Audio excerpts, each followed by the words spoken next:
March 14, 2012, my son Thomas lost his battle with the disease of addiction. I now belong to a club that no parent should ever belong to.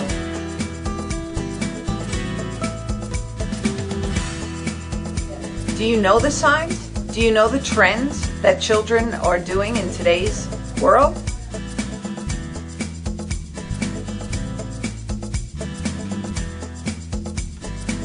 Do you know the signs and symptoms? Do you know the signs and symptoms of drug abuse? I want to empower and educate Long Islanders by bringing a force of professionals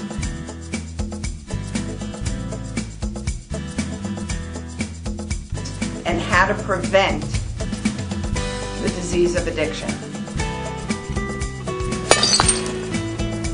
Long Island in Crisis. Good evening and welcome to Long Island in Crisis. This show is about the nationwide epidemic on the heroin and opiate abuse, with Long Island being the epicenter of this horrific epidemic. I lost my son Thomas on March 14, 2012. And this show is here to empower parents and educate loved ones on their loved one's addiction. Signs and symptoms, things that we can do to start to create change in our middle school children. And we need to all come together. I've been in Albany all day, and the Senate has passed a bill on physicians' education, and now we are awaiting the Assembly to do the same. We all have to come together, legislature, police, society, everyone. No stone goes unturned. And it's my pleasure tonight to welcome Jason and Tatiana. And this is the new face of addiction. Many people think that it's, that person that lives under a bridge. Well, welcome to the new face of addiction in today's world. These beautiful young people are afflicted with the disease of addiction, and they have a beautiful recovery story to share with us tonight. Hey, guys. Hi. Welcome. Hey. So proud of you guys every day. You know that. So let's talk. Sure. Tatiana, how many years now have you? I know you're a person in long-term recovery. 4 years it's been. 4 years. April 19th, 2011. Excellent. And Jason? Almost 3.5. Beautiful. It was my pleasure that day really to hear you speak at the heroin and opiate task force that Senator Boyle had at the Brentwood campus of Suffolk Community College. About 1.5 years ago. Yeah, now, right? and you have a powerful story to tell. Thank you. And, it didn't end the same for my son, but we all still have to come together, and there is hope and recovery, and I see it every day with your beautiful stories. So, Tatiana, I know you share a story with really one of the first families that came out of the shadows when this happened with Natalie Chiappa. So why don't you tell us a little bit about that? Sure. I grew up with Natalie. We were best friends in middle school and high school. We used to sing together. We were very, very close. Our families were always friends.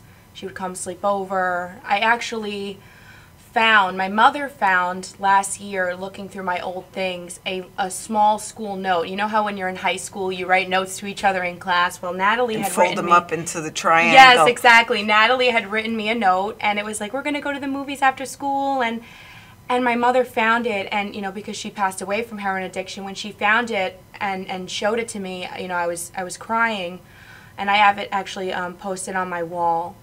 So we were very, very close, and it was very interesting because when I was a year older than her, and when I got into high school, her mom told me last year that Natalie had come home one night crying that her friend was doing drugs and she didn't know what to do about it, and I came to find out that friend was me. She was talking about. Oh, wow. And this was before Natalie had gotten into drugs. It was very bizarre because although me and Natalie both did drugs, we didn't hang out in the same circles in high school. So I was a year older than her, and I didn't know she was doing drugs until maybe a few months before she passed away. Oh, wow. When she passed away, I hadn't graduated to heroin yet. I was still doing pills, and I remember I got the phone call, and I raced to her parents' house, and I was in hysterics. And all I could remember was just speaking with them, and they asked me, don't speak about it, this is, it's very tragic, and I didn't. I respected their word, and I love Natalie, very, very much. And it was a shock to me. And within that same, I think, month, I had started to do heroin.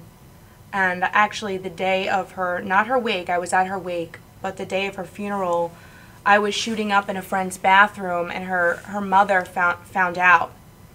And I think her mother and my mother coordinated, and they tried to get me into a program, but at that time I didn't really want it. And, they say that Natalie changed the face of the heroin addict. She really did. She was a cheerleader. She was a singer, songwriter. She was gorgeous. She was a gorgeous young woman with her whole life ahead of her. And yeah, it did. It changed the face of what we're talking about. And so, Jason, share some of your story with us. Where do you want me to start? What age? Let me just ask you, because when I speak at Seafield or all treatment facilities all over the state, the average age that people come back with is, if they could go back and speak to themselves, they would be 12 years old. Yeah, are you talking heroin or just drug use? Just your first substance. Yes, exactly. I speak in front of schools sometimes also, and sometimes I think, like, when I go to a middle school, I'm like, I look at them and they're like 12, 13, I'm like, that's so young, but then I realize that I started first drink at about 10, and first, smoking marijuana first time, 12 years old, so. 12 years old, and you know what I think the biggest shame is that you do look at kids that are 12 years old, and they're babies, I know, right? Yeah. And you were that baby one day, so parents have this innate feeling, not my child, look, they're a baby, that's my baby. They would never think to do this. They know about it, they're doing it, they know where to get it. Yeah, I did. Yeah. Yep. Very ingenious when we are children, aren't Yeah, we? right. Resourceful. Yep.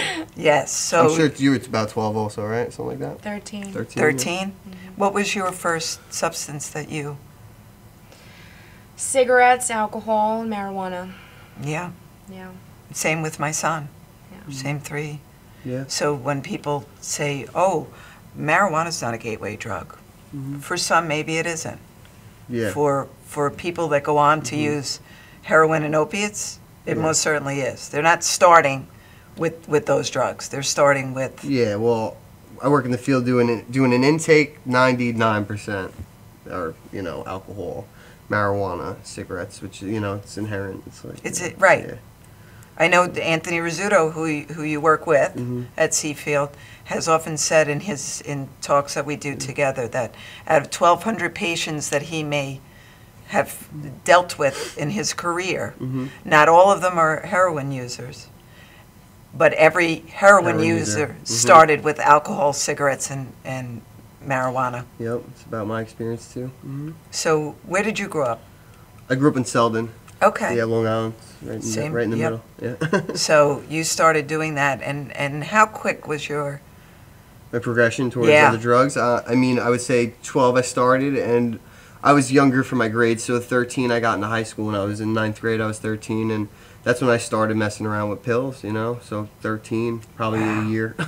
Wow. But, yeah, I started messing around with pills, and, I'm an addict, and I don't know if you were born that way or how it works, but I know that... I like to think, like my son just didn't have that turn-off valve. Yeah, where for sure. I could have one glass of wine and say, I'm Same thing good. with my Right, I'm okay. She knows what's going to happen after she drinks that glass. I have no idea what'll happen. Exactly. I'm not going down to 7-Eleven and picking up a 12-pack and continuing the party. Exactly. I'm happy and I stop. Well, because I mean, an alcoholic or drug addict searches for that feeling, so they feel ease and comfort of that drink. Like that drink I was saying before gives me ease and comfort. You know what I mean? Where other people aren't searching for ease and comfort. No, they're just looking to enjoy their meal, perhaps. Their meal, yeah. A little bit of flair with the steak or something like that. Exactly. Yeah, no, that's not me. Yeah, I'm looking for ease and comfort, and I didn't totally feel that growing up. I felt, restless, irritable, discontented until I got the first one. So after I did the first one and felt ease and comfort, then I would say I chased that. Always. Always. Into the Always. next thing, and then something didn't work, and then the next thing, right? You know, and then the next thing. Yeah. Yeah, so. But that quickly, you Yeah, began. definitely. How about you, Tad? When did I begin? So 13, you started Yeah. alcohol, pot.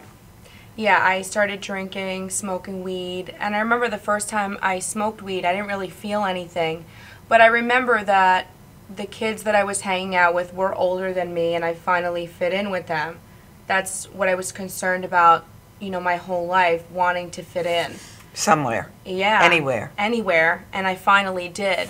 And then I continued on and got worse and worse. And then on the weekends I would sneak out of my house, drink alcohol. I would steal pills out of, you know, the kitchen cabinet, maybe from a past surgery my mother had had.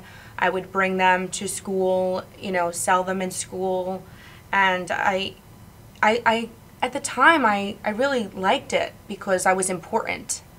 You know, I was fist fighting a lot. I was getting into trouble often. And that's what people knew me for. And it's almost like people were afraid of me, and that's how I wanted it. But the whole time I was really hurting inside. I would cry. I would go home and cry. I would cut myself. Listening to Eminem. I would think that music was real life. When music is an art, it's not meant to be real life. You know, I was a very sick person, and it just kept getting worse. I mean, I think one night I had taken some Xanax and drank alcohol, and I came home and physically assaulted my mom and ended up in a psychiatric unit. I was 13, 14 years old. Wow. And that was one of the first times that, you know, it was a big uproar in my family, like, you know, something's wrong with Tatiana, she needs help, and of course I rebelled. I didn't want the help. I couldn't see it, and there was a lot of resentment with my family for the way I grew up, you know, knowing my father went to prison when I was 3, and my mother, you know, had her issues going on, and it was just very hard. So Did you need someone, as when you were a child, just to talk to you and listen to you and validate you and all of those things, right? I wish I would have had that. Yeah. I'm doing that for someone now that's in high school, a young girl. You know, I shared my story as well in schools, and I just meet with her. I don't push anything on her. You know, I do recommend things for her, and if she commits, you know, then she follows through. But I just listen to her and what's going on with her to let her know that somebody's there. I never had that, ever. You know. How about you, Jason? Did you have that? Did you I think that you needed more, just someone to stop you and say, hey, yeah, well, what's really going on inside that you are looking to, because 12-year-old, you know, they should be kind of carefree and enjoying life. The thing is, it wasn't a lack of anything. I mean, my father passed away when I was younger, but I don't blame anything that happened on no, I understand. my past. But on the flip side, you know, my father passed away when I was younger. I had a great mother. She was single mom, worked 3 jobs, like, to raise me and my sister. And, you know, but the thing is, so it wasn't a lack of people, like, trying to help me. I had neighbors. I had, you know what I mean? But absolutely. I looked up to the wrong people, you know, the wrong people. Like, I don't want to say the wrong people, but, like, I found those other kids who felt like me. Exactly. Yeah. You had a dysfunctional family. Yeah, well, really. it wasn't even or kids that felt like you. Out of, you know, right. People come from all addiction, alcohol. They come from great families. No, I'm not talking about your family. I'm talking about finding the other kids. But we all feel like that. You made your own little dysfunctional Yes. family that did, you know, that a bunch of 12-year-olds that were doing drugs. All my friends felt like I felt. Right. And they're like, I get it. You know what I mean? I absolutely know exactly what you mean. And so it wasn't a lack of the parents or anything like that. It's, you know, partly societal, partly with schools. The way, I mean, we allot like $1,000 for substance abuse education in the schools. Like, it's unreal. Well, it's really it's non-existent in the school. Non-existent. It really is now. We had we had say no to drugs many years ago. That's not in the schools anymore. And we need to put evidence-based prevention in schools. I had the great pleasure of spending the weekend on Shelter Island with Kim Laube and her program Hugs, and breaking down into you know, groups and working with young people and teaching them coping skills and teaching them to think what really is going on in their mind and verbalizing it and communicating it to someone and saying, you know what, a lot of people feel like you and it's okay. How do we empower you Yeah. to solve those problems Yeah, without 'cause using a substance. it's all like everything like in society, it's like fear-based approach. It's not Yes. about Yeah. that. Like it's about positivity and like and the good self-esteem building, positivity, being able to talk to peers, you know. And I mean, I work for Steered Straight also. Yes. And I speak at schools and stuff like that. And like the one thing I try to say is that like, you know, people around you feel like you do. You know what I Yes. mean? And you're using the wrong outlet. You know what I Yes. mean? There's Absolutely. there's other options, and I don't push like, you know, because the kids will turn off if I'm like, never do anything, like stay inside, you know, and that's unrealistic. and that's what they used to say with me, and I was like, get out Yeah. of here, you know what I mean? I know. I tell them like, I got this. push this decision off until you're old enough to make a decision. You know To what I make mean? it, to A make a rational decision adult. that you can handle the consequences Exactly. of. Cause, know? Yeah, because I couldn't handle the consequences of what I was No, doing. you were a baby. Of course. Yeah, for sure. What 12-year-old can handle the consequences of it? Yeah, I know. We'll be right back after this commercial.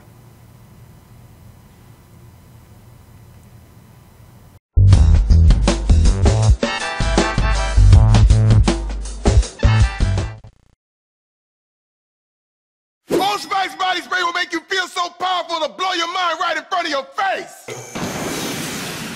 Goodbye. Oh no! It's like idol. Power. Automatic freshness, softness, and static control has never been easier with the Bounce dryer bar.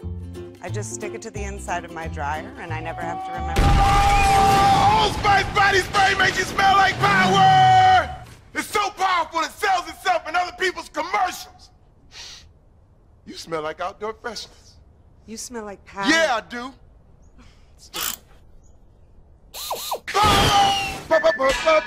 Power! Stretching under sedation or manipulation under anesthesia is a very gentle, very precise procedure to very slowly release any scar tissue that is formed as a result of a traumatic injury. Many people ask, how does this work? Will I get hurt? Will you stretch me too far? We only stretch the body part to its normal range of motion. After completing the post-MUA rehabilitation program, it's very common that our patients say to us, hey, I can play ball with my kid again. Hey, I can bowl again. Hey, I can enjoy hiking again. This is what makes it rewarding to us as practitioners.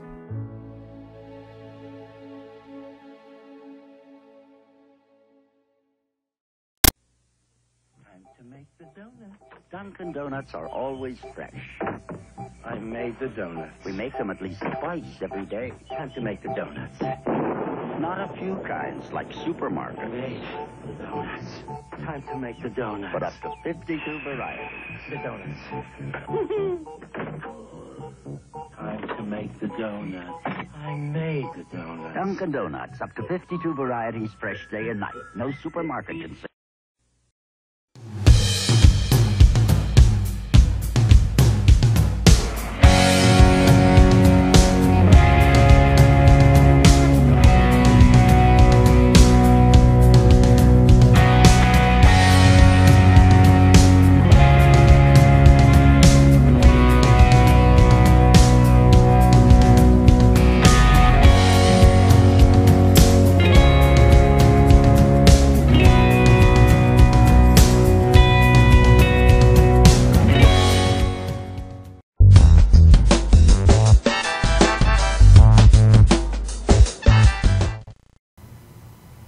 Welcome back to Long Island in Crisis.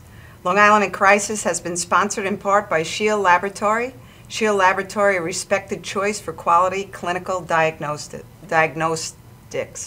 I've been up since 4 a.m., so you'll have to excuse me today. It's been a long day in Albany advocating for everyone. But we're back with Tatiana and Jason, and there's so many things so many places that we could go. But since we're trying to I'm trying to empower parents and educate them before school lets out. Mm-hmm. So what did your parents not see, and what did they see? Me? Okay, well, my parents saw me, well, my father wasn't around. Okay. Till I was 15 or so. So up until that point, my mother saw my erratic behavior, my fighting in school, my threatening, my eyes would be very foggy from the marijuana, and she would constantly try to put me in therapy. Okay. What she didn't see was if I would lie to her or try to manipulate her, she would start to believe it, like I was going to do better next time. Like, she didn't get what addiction was, and I didn't either. When I was using drugs, I had no idea what addiction even was. And you are masters of manipulation. Yes. Masters of manipulation. I can tell Lied you about everything. with my son, I learned because if I was calling him out on something, and correct me if I'm wrong, but you try to bring everything back around and put it somehow on me. For sure. And I would be, and I'd walk away and go, wait a minute. You know, so I learned this. I'm so sorry that you're feeling upset right now. We'll talk about it later. And I would go in my bedroom, lock my door, and then silently scream at the door at my son because everything I wanted to say to him, I couldn't. Yeah. Because that was not going to Futile. solve anything. Futile, Correct. yep. And then, you know, just cry and know. I'm watching this descent, Yeah. you know, and not really, you know, there's at least places we're talking about it. The shame and stigma has got to be gone, and families are dealing with this all over Long Island, and there's no shame in having someone battle with this disease. No one has a shame if their child has diabetes or, God forbid, something worse than that. There's no shame in it. Yeah, there's people 2 doors down that have the Right. same, dealing with the same thing. Dealing with the same Yep, thing. yep. And Dr. Jeff Reynolds put this way one time. If a big black van was driving around the quiet streets of Long Island, kidnapping children, the community would be up in arms, demanding that the police department, demanding that the school, what can we do as a community to come together to save this? The big black van's been here, and it's called addiction, and it's kidnapping our children. My son was kidnapped. So tell me, what did your mom not see? What did she not see? I think she watched the whole thing. You know, that's really what I believe. I don't know. Did she think that you were as far doing drugs as you were? Did she think that Well, you were... you know what? It's just you don't want to believe most things. Yeah, Right? That, yeah. Things that you don't want to believe, you don't want to believe. I know. You're afraid to open that door. Of course, yeah. You're afraid to And, open the door. I mean, I was a kid that was like balls to the wall since I was like little sports, everything. If I saw a ball in the air, I would sprint to it. You know what I mean? So I was always that kid, and so she expected that. She would say like Chase and Jason. She'd always be running for me since I was could run, and so I was like that. But I definitely got like combative when I was young. I was definitely like angry. Was there Jason and Tatiana, the person on drugs, and Tatiana and Jason, the people that we see today? Because I know with my son, I don't miss Thomas the Addict, not any 1 second of any day, but I miss my son every second of every day. Tom the Addict was a really mean, Bad manipulative person, yeah. son of a gun. That guy, yeah. Well, even when I didn't have drugs, and like if I was within my addiction and like there'd be a day I didn't have drugs, I'd be nasty that day too.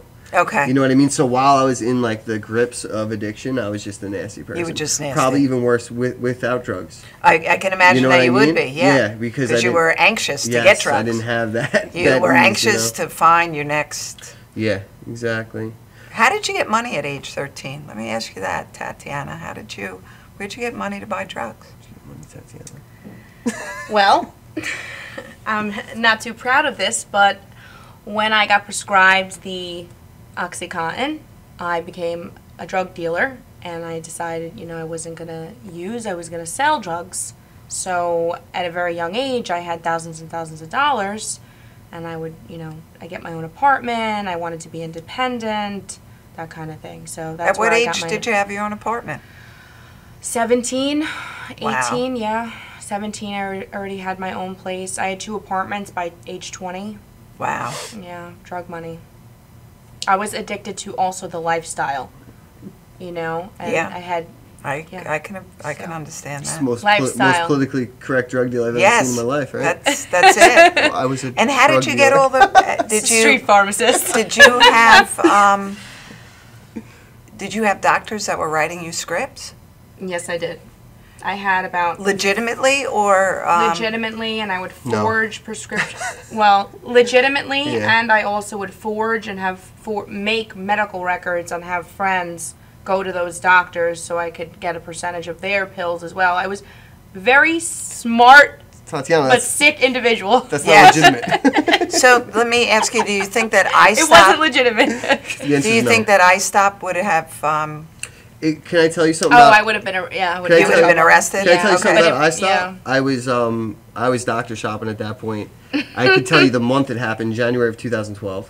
Right? Am I correct? Yeah, well, it was signed into effect, but yes, it did Perfect, go into, because yep. I remember I walked in a pharmacy and I just like normal, I would go every week to a different pharmacy, and I would have my Xanax, Adderall, Suboxone, and I would get it written up from a doctor every week. They would give it to me. I would have 8 milligrams of Xanax, 120 of Adderall, and Suboxone, whatever I was on. And did each doctor understand that you were One on? doctor. And he wrote all of those scripts? yeah, she And did. yet I'm She's fighting gone. She's gone for now. doctor education. Yeah. And Full they circle. don't feel that they need that? Well, I mean, what's for Suboxone? It's like an 8-hour course, which is unbelievable. Which is unbelievable. And they know nothing about Suboxone. No, I don't want to say they, as in everybody. Some Right. don't know anything about Suboxone. I Never think that tried it is viewed as a money-making proposition. Of course. You know, Oh. And because... perfect. Keep the kids Yes. off the streets. They don't be committing crimes. Well, this and now, that. what we talked about is Yeah. last year we fought for access to treatment and we got it. But now, apparently, the insurance companies have found a little Curveballs. I know I'm dealing little- with. Of course they did. medicine-assisted treatment. I love it. But we don't care if we just going to give you medicine and keep you quiet. Yeah. It doesn't matter if you're in an intensive outpatient Yeah. or you're in treatment. What you're doing. And those two things should be done hand in hand, measuring how much Suboxone is in your urine to make sure you're not doing other things at the same time. Not selling it, of course. Not selling yeah. it, not doing other drugs, Yeah. maintaining that level of Suboxone. And in the most important part of treatment is which part, the medicine or the talk therapy? No, I mean the talk therapy, like working on the inside. Working and on that's the the other inside. thing is Yes. Suboxone, all right, like it's good for a detox or anything like that, but when you're trying to reach, for me, a client Yes. who is on Suboxone, it is so much harder because they are blocked spiritually and emotionally. Like no matter what, They're in a fog you still. still have an Yeah. emotional block. And Yes. and you can't be, these people can't be prescribing 24 milligrams of Suboxone to somebody for over a year. No. Because they'll end up overdosing in the end, because they'll be on Suboxone for 8 months and then end up getting a bag and catching a bad one. And it's like, we'll make money off of it, right? They'll come back around, they'll be back in the system, they'll stay in the system, and it's just a circle and circle. It's just a circle. And just abstinence-based treatment where you're away from things and you have you get to sit there and be by yourself And and you have and to learn. sit with yourself Yes. and learn. Yes. Exactly. And learn Because- what am I feeling? Yeah. I have Yes. to be able to feel. Yes. I have my son's last journal, and in there, you can see the progression after, maybe the first 10 days. There's a passage that he wrote. It feels so good to laugh again, and I've been laughing a lot lately, and really to feel the joy and find the humor in what I'm laughing about. Yeah. Belly laughs. Whoa. Yeah. Now really understanding everything that I understand and how sad it was for him to be locked and trapped in that insidious disease and watching him detox and, all of that. Yeah. It's horrible. I mean, I have journals like that, Tatiana. I mean, Yeah. it's just it's the same. It's the same. It's so I know, sad, it's the same. It's, and I sit with parents that have either lost children or are going through it. It's the same story. It's the same descent into this abyss. My friend Avi Israel, we have everybody, fallen into this pit that we call the abyss of addiction, and everybody's yelling for more beds. Why aren't we building the guardrail at the top? Yeah, right. Called prevention, called access to treatment, called physician's education, called all of those things, so that we can stop it before we get to that point. Or at least the damage control, But damage Yeah, control, for sure. but with any disease, cancer, There's an onset. diabetes, there's onset. Yes, of And course. the earlier the intervention with the Yes. appropriate level of care, we have a great outcome. Yes. So why with addiction, I said it at hearings. Death was not in my policy. I read my policy, and death was not a treatment option that I subscribed to. And yet that's what they seem to do. They withhold it, Push and it they towards hope. that, yeah. They're hoping that kids die. And we'll be right back after this message. Thank you.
Stretching under sedation or manipulation under anesthesia is a very gentle, very precise procedure to very slowly release any scar tissue that is formed as a result of a traumatic injury. Many people ask, how does this work? Will I get hurt? Will you stretch me too far? We only stretch the body part to its normal range of motion. After completing the post-MUA rehabilitation program, it's very common that our patients say to us, hey, I can play ball with my kid again. Hey, I can bowl again. Hey, I can enjoy hiking again. This is what makes it rewarding to us as practitioners.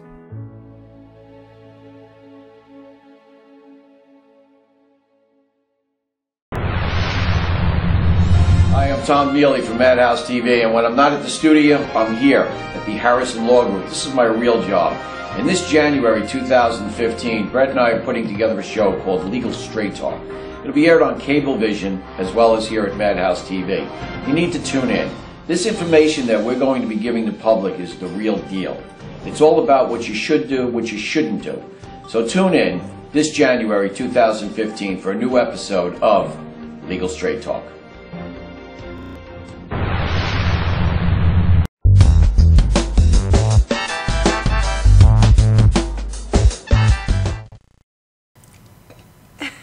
We are back with Tatiana and Jason, and this is a crazy conversation, and I really hope that parents are getting as much as they possibly can out of it, because you guys have such a powerful story. So, a 13-year-old, what should parents be looking for? Truly looking for? Parents at 13 should be looking for, obviously, if they're sleeping in their bed, make sure that they're there. If they're sneaking out, that's definitely a red flag. The Visine, definitely a red flag. Looking at their eyes, the smell, the stench of cigarettes and marijuana has a very, very strong stench. How about if they're using a vape cigarette with flavored, whatever they put in there, that cherry Snapple, flavored. Google Yeah, berries. they put, yeah. Yeah. It's crazy. Yeah. Yeah, I mean, that should be a red flag, correct? Yeah, for sure. Yeah. It's nicotine. I mean, Yeah. definitely. It's nicotine, or if they're using dab or wax in it. Yeah. Yeah, it's sure. nicotine, 100%. Yeah. What else? Well, also just attitudes, behaviors, I would say. You know what I mean? I mean, all teenagers have attitudes and behaviors. Absolutely. But, like, just to, I want just partly to Yeah. give, like, if you're going to have a talk, give, like, a loving, Absolutely. kind, Not an yet accusatory. Firm, yeah, yet firm talk. You know, could go a long way, definitely. You know?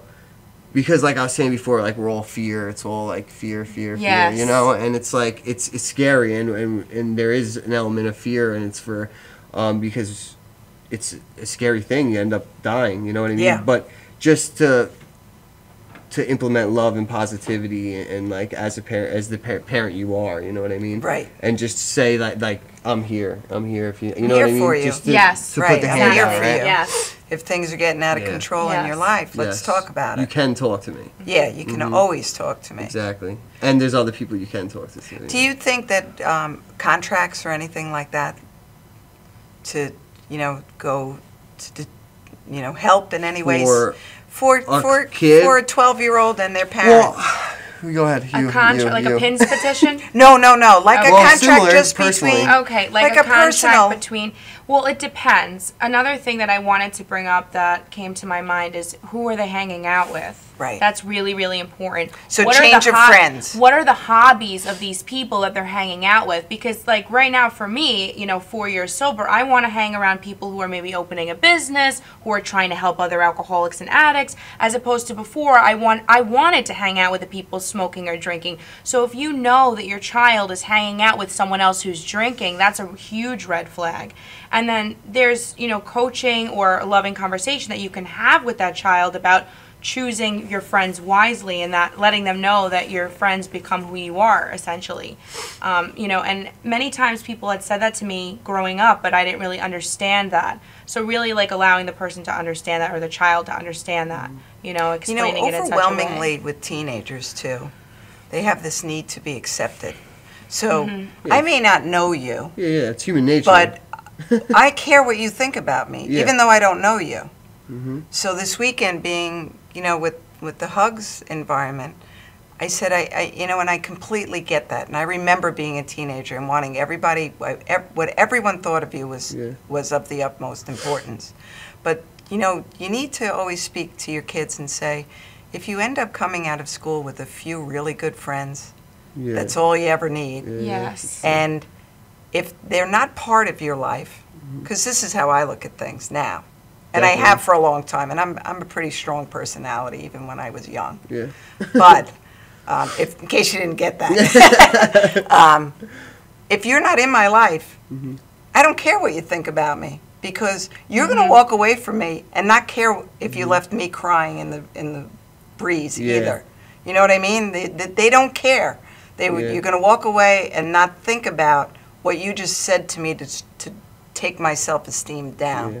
So, don't allow that into your life. It's so easy Yes. for us to say as adults. I know. Like, I know. I'm like, but now I could believe that. I think it's so important that parents and schools and everyone who has a hand in a child's upbringing be speaking positivity and reinforcement for all. Yeah.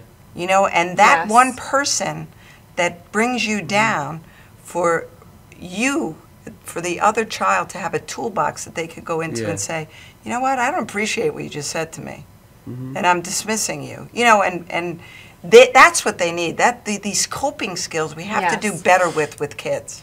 Yes. We can't make pain and suffering in childhood go away, and you're going to lose friends, and you're going to be. All of these things is a passage really of childhood. Yeah. But we can arm them with better tools to deal with what life's going to throw at them. And part of that, some of the programs with schools, they teach that stuff, and it's like substance abuse programs, but they also teach coping skills, peer groups, how just having peer-to-peer based, learning, and especially learning from somebody like who's been through it. Like when I speak at schools, I feel confident that these kids can relate to me and the people who speak, because we're a little bit younger, we've been through it. Yes, and like that's something to look up to. So, absolutely. So like having role models for building self-esteem, like all these different things, instead of bringing a guy in, pointing the finger and showing cuffs and like this. Right. That didn't affect me. I was like, oh no, because when you're in an auditorium with 500 other kids. Yeah. Click. Oh yeah. I'm not listening. You're gonna be kidding around, but when high school students can go to the middle school and speak into those kids' lives. Yeah. And the middle school can be empowered to talk to elementary school. That fosters such huge self-esteem, correct? Yeah, for sure. I'm helping you. Definitely. And I'm important because I'm helping you. Yeah. And we identify, Yeah. Exactly. So talk to me more. What can parents do with young adults that, you know, that they start to see the signs and symptoms?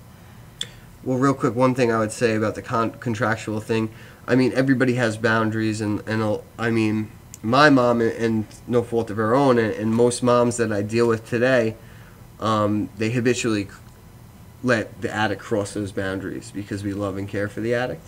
You know what I mean? So now I'm talking about a child who may be 15 or 16 or whatever age and is now like an active addict, and you know, because, you know, my mom knew when I was 16, you know, and we habitually cross those boundaries, but what enabling is doing anything for an addict to make it easier for him to live and continue to keep using drugs. So that would be taking a shower, giving him dinner, you know, a lot of things you do for the people you love.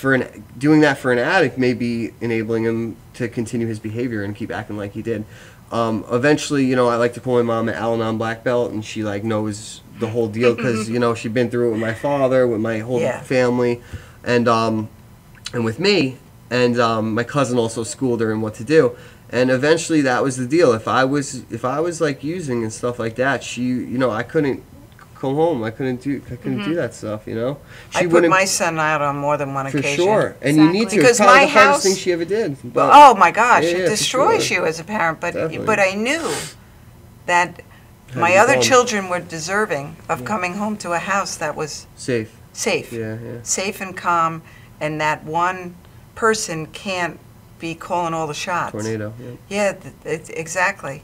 And it kills you as a parent to put them out, change the locks, you know, make sure all the windows, because I had to be at work and I couldn't. Of course, you're always wondering, but is my house being robbed right now? What you know, is he okay? Is he okay? And not knowing what I'm ever going to walk into was unacceptable. You know, and my kids deserve to come home and be okay in their own house. You know, and that's important for parents to hear. It's not easy, but it's necessary, correct? Yeah. You have experience with parents now, right? I have a lot of experience with parents. And I know it's not easy. It's not easy. I mean, sometimes I literally have to, like, one time, you know, I had to tell a mother, you know, have him arrested because he's not going to stop. He's not. And parents, they'll cry, and then, you know, then finally they'll do it, and then their son or daughter will get clean, and then they understand, because what we're doing with intervention, with, you know, being a family member of an addict or alcoholic, is you're really standing for their recovery when they're fighting you with their addiction. And that's the delusion of heroin. And I just want to touch on that again for a second. You know, these kids don't know what they're getting into. Like, they can conceptually know, like, oh, I'm doing heroin, but they don't really know. They don't see the big picture. They can't see it. So when, you know, a family member or the person doing an intervention is saying to them, this is what's actually happening, they fight like nut jobs because they can't see it. They're so caught, and that's the seductive part of the heroin.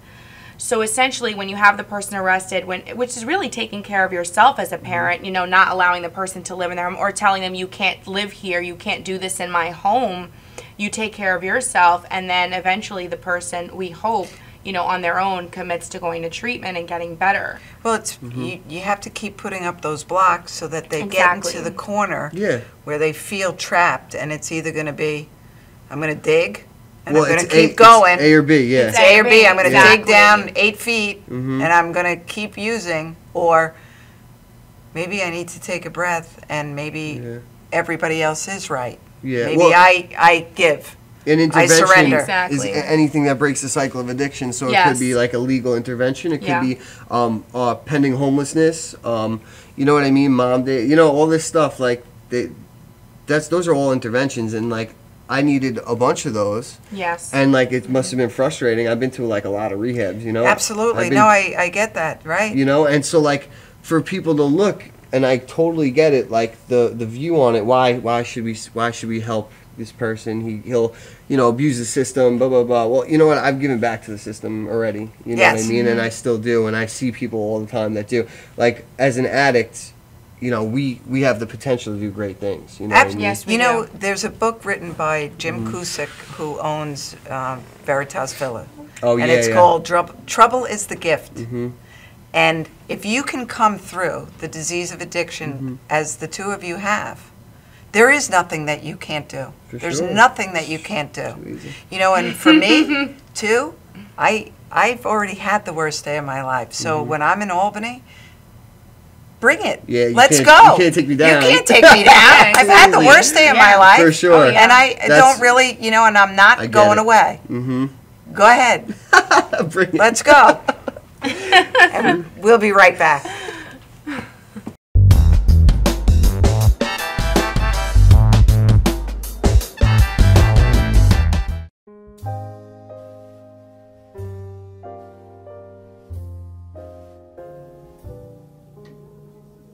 My name is Dr. Robert Brevard.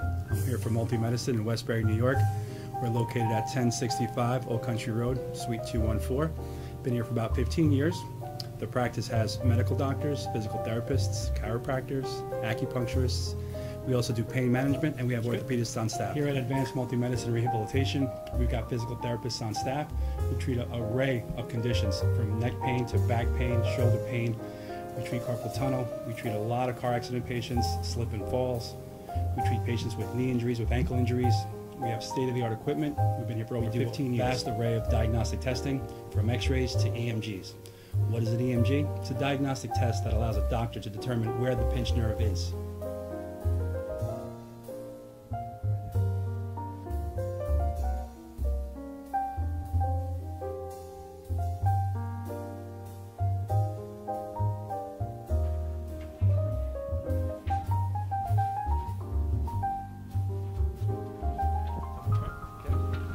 Cora is a physical therapist at Advanced Multi-Medicine and Rehabilitation.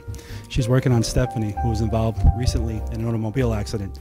Stephanie has tight thoracic and cervical musculature, and Cora is doing some myofascial release work and some therapeutic stretching, doing it to help her with her pain. Vicky is also a patient here at Advanced Multi-Medicine and Rehabilitation. Vicky is now working her leg muscles, specifically her quadricep muscles, trying to strengthen them after an injury she sustained.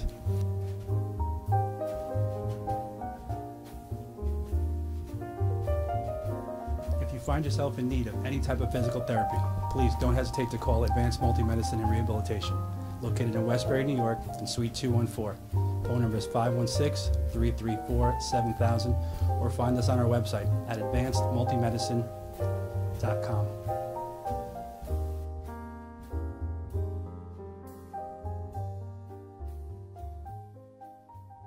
For professional motorcycle transport and towing, think Kickstart Fabrications Motorcycle Towing. Proudly serving all of Long Island, we feature expert handling and 24/7 service. So send a limo for your toy with Kickstart Fabrications Motorcycle Towing.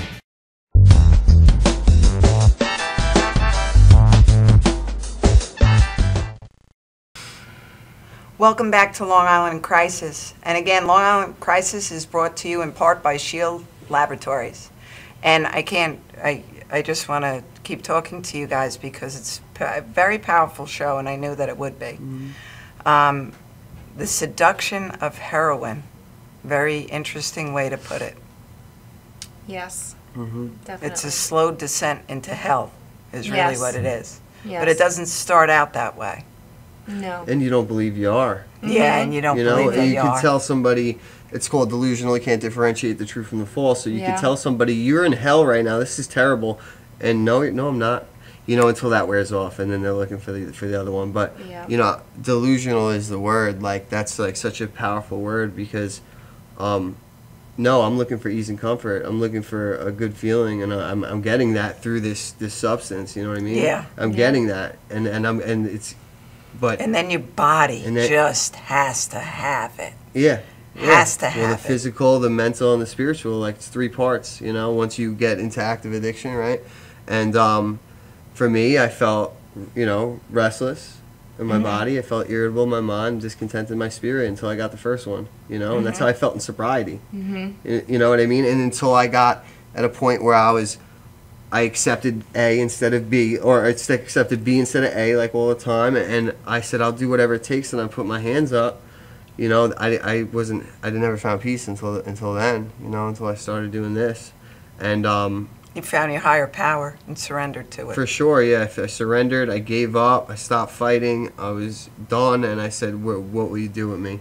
You know, and I didn't believe I didn't believe anything good was really gonna happen. I was just so beat up. I was like, whatever, you know, and Wow. yeah, and how old are you now?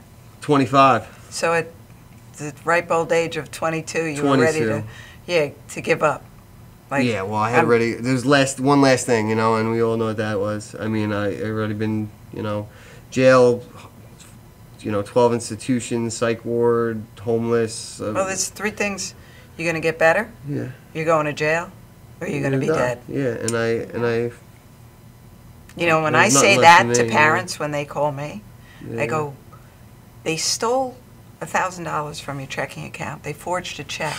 Would you let your neighbor do that to you? So what makes it okay for your child to do? But they'll go to jail.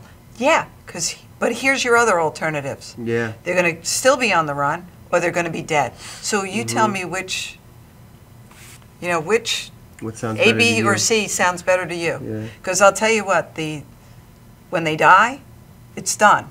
It's over, and that's something that you're going to carry with you all the time. And really what I say to parents is, as long as you can look yourself in the mirror and say, I'm good with my decisions that I did for the situation that I was in, then that's what you have to live with for the rest of your life. Definitely, definitely.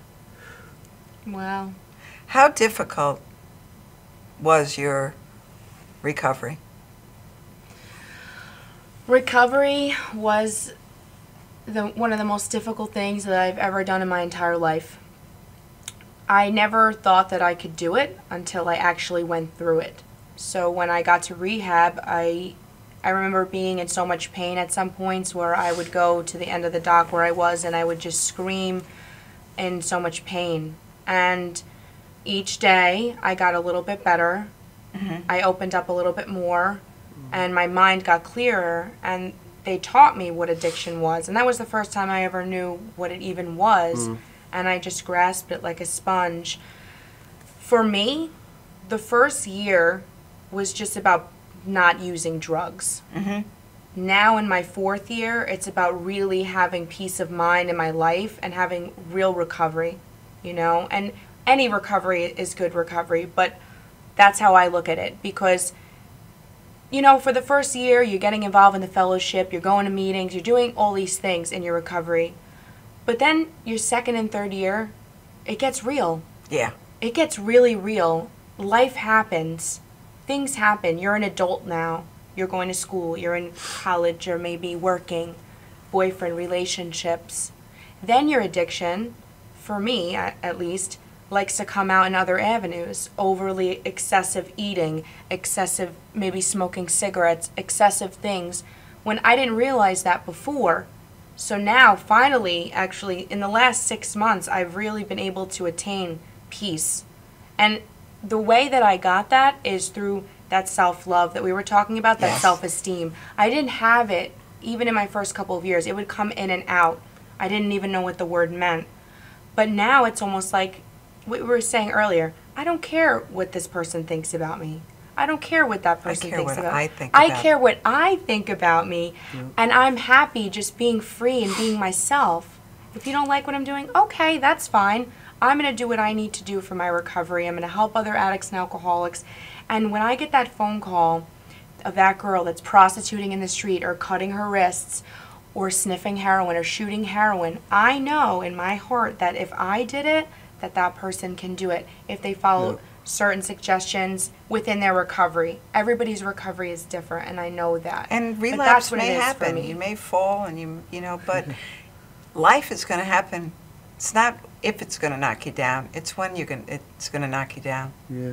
And you just have to figure out different ways to get back up.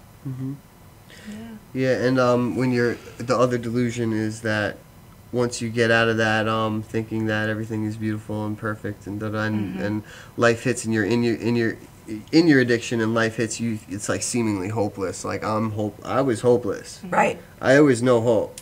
You know what I mean? Now I call it seemingly hopeless because I'm, you know what I mean? I'm in a better way, you know? And when I saw people, I would be like, first I would be like, you know what, I'm not as bad as them. I'm like, first rehab I went to, I was just turned 18 or 17 or whatever. I'm like, I'm not as bad as them. And then one day I went to rehab and these people came in. I'm like, they are not as bad as me. I'm like, I'm worse than them. I'm worse than them. You know, so I never identified, and I never came to a point where like, wow, he did it. You know, maybe I could do it. You know, until I was beaten down so bad that I had to find something in somebody and find some hope. You know, at St. Christopher's Inn. Beautiful place. Beautiful place, and that's where Thomas went for his last. But I love that I am a person worthy of love and respect. Yeah. And so many of them, it takes a really long time to look in the mirror and say, I am a person worthy of love and respect. Yep. Because I'm sure you hated yourselves at moments in time. You know, we're just human. Yeah. That's all we are. We're perfectly human. We're going to make mistakes, and a lot of them. Yep. And enjoy the journey that you're on, and enjoy the ride. Just being you. Yes. So young people in recovery, I know, Tatiana, you're involved with that group. So there are groups for young people to go out and live a sober lifestyle. And do you guys have fun? Like every day? Yes! Yeah. Oh, right? Man. Surf, snowboard, awesome. fish. Yeah. Everything. I just got back. This is another beautiful thing. I just got back from Jamaica, and it was a sober trip. And it's Jamaica. Everybody was smoking weed and drinking rum. And in the morning, you know, I attempted to go to a meeting. They didn't have one. So, you know, I read my little recovery book. And then at that point, I went out and I didn't need it. I didn't want it even. It's like I had a shield. And that's something that you get in recovery that I really want to stress, is that you really, you get, like I said, like a shield that you don't, it's not even there for you. You can go to a restaurant and eat. You can be out with friends. Here's a great visual for you. Because this is what I ask God to do for me sometimes when things are coming at me. Put me in my hamster ball so nothing can get in and I can just keep running. And nothing can harm me. Safe and protected. Right? Safe and protected. Exactly. You know, and it doesn't matter what's going on in the outside world. When you find that center. Yes. And that's why people need to know that addiction and alcoholism is spiritual as well as mental. Well, the recovery is, yes. It is a mental disease. And you acquire a spiritual void through the disease that is in your head. Absolutely. You know what I mean? And it comes out in the allergy of your body because you feel differently, right? And that disease is in your head, and and then you accrue a void spiritually. So I think we learned so much tonight. So we need prevention. We need to speak into young people for self-esteem, self-worth, coping skills. We need prevention in schools right now in many different forms. Yes. Recovery is beautiful, sitting here with you guys. And there is hope, from my point of view, there is hope. There's so much hope. So much hope. And I like to look at it this way, you know, my higher power made a better decision for my son.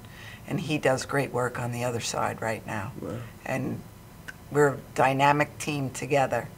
And his life, I wouldn't trade 1 second of any one day if it meant not having him in my life, even though the pain that I suffered in losing him. But that love transcends everything, always, every day. So we fight. Not going to change my life, but I will change your children, hopefully, you know, one day. Yes. Grandchildren, great-grandchildren, we need to change the world. Yes. We need to change the world. Slowly and surely we're going to do it. We will. Any last words for us? Recovery is beautiful, and it's possible for anyone, anywhere, if you're willing to do the work. Willing to do the work. The work, ladies and gentlemen, the work. There is work. There is work. Early intervention. Yes. Appropriate level of care. We're going to have a better outcome. Abstinence-based treatment, right? Abstinence-based treatment. Yes. Absolutely. Thank you so much for joining us tonight. I hope, you know, that you got as much out of this show. I'm learning so much every week that we're together, and recovery is possible. There is hope in recovery, and we as a society have to come together and make changes. We just have to do that. Thank you so much, and I look forward to seeing you next week.